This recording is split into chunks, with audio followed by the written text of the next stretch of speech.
ایک बार का जिक्र है कि एक छोटे से गांव में एक गरीब लड़का उमर रहता था।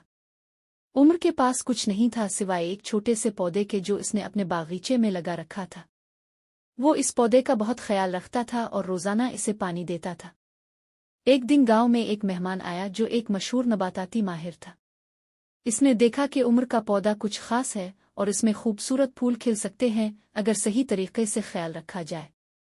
माहिर ने उमर को कुछ मशवरे दिए और कहा कि सब्र के साथ इस पौधे की देखभाल करो।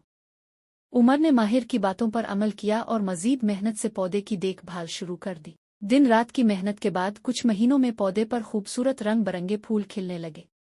वो फूल न सिर्फ खूबसूरत थे बल्कि उनकी खुशबू भी दूर दूर तक फैल गई। गांव के लोग उमर की मेहनत और सब्र की तारीफ करने लगे।